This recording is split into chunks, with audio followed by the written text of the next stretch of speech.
Bonjour à toutes et à tous. Aujourd'hui, l'installation de KDN Live. KDN Live est un éditeur vidéo puissant où on peut ajouter donc soit de la vidéo, du son, des images ou même des séquences d'images. Ça nous permet de faire des effets vidéo tels que le zoom, le pan, les enseignements, etc., etc. Alors, on va tout de suite aller sur la présentation. Par contre, n'oubliez pas de mettre un petit, de me mettre un petit pouce bleu s'il vous plaît, un commentaire si vous avez des questions ou même si vous n'en avez pas mais des suggestions de tutoriels, je suis ouvert. Et bien sûr, si vous n'êtes pas encore abonné à cette chaîne, n'hésitez pas à le faire. Merci. Allez, tout de suite pour la vidéo. Alors, pour obtenir KDN Live, il faut commencer par se rendre via votre navigateur préféré Mozilla, j'insiste pas, pour trouver KDN Live. Donc, je lance kdnlive.org puisque c'est le nom du site et Quant me renvoie directement kdnlive.org. À ce moment-là, il me suffit d'aller dans la page Download et sur cette page, vous pouvez voir qu'il y a des versions Windows et macOS. Alors, je peux pas vous en parler étant donné que je ne les ai pas pratiquées. Moi, j'ai une version Linux et sous Linux, en fait, on me propose différentes versions. Alors, sous Debian, eh bien, en fait, la version de KDN Live est restée un petit peu bloquée, donc il faut voir selon les versions. Fedora, il y a différentes versions. Bon, moi je tourne sous Ubuntu parce qu'en fait, c'est la distribution où il y a le plus de personnes dessus.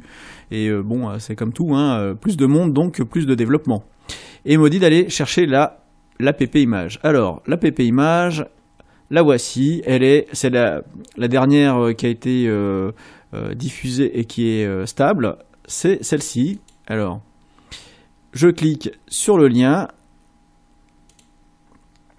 et au niveau du lien, eh bien, on va avoir l'app image, la toute dernière app image, voilà. Elle est ici, Mirror 1.1, app image, 64 bits. Je vais télécharger l'app image, vraiment le fichier app image. Voilà, il fait 167 MO. Donc je lance l'enregistrement. Je le mets sur mon bureau, puisque ça doit dire une application. Voilà, donc le téléchargement est terminé. Maintenant, j'ai le fichier app image qui apparaît ici. Je n'ai plus besoin de mon navigateur, je peux tout simplement le fermer. Et lancer app image. Alors si je lance l'app image comme ça, c'est un éditeur de texte qui va se lancer. Donc on va donc faire un clic droit et aller dans propriétés. Et au niveau des propriétés, on veut lui accorder les permissions d'exécution. Voilà, chose faite. Je peux maintenant fermer le fichier. Alors à noter que en l'exécutant, donc je double-clique dessus, hein, tout simplement. On lance l'application. L'icône, alors bizarrement, ça se passe comme ça chez moi. Je ne sais pas pour vous si ça se passe comme ça. Il faut que je redémarre l'ordinateur pour que ici apparaisse l'icône de KDN Live. Il ne le prend pas en compte directement. Voilà. Donc premier lancement de KDN Live. Qu'est-ce qu'on voit? Eh bien, on a ici KDN Live qui a des fenêtres hein, comme propriété, les sources du projet et en bas une timeline. Alors cette fenêtre ici, il y a donc une partie moniteur de projet et de clip. Voilà. On va regarder en détail un peu plus loin tout ça. La première chose à faire ici dans KDN Live, c'est réorganiser tout ça. Alors si je fais un clic droit ici, on a verrouillé les barres outils. Alors par défaut, elles ne sont pas verrouillées, je pense. Donc ici, voilà, donc on peut cliquer tout en haut hein, avec la souris, maintenir la souris enfoncée et la déplacer, on le souhaite. Donc ici, transition, effet, propriété.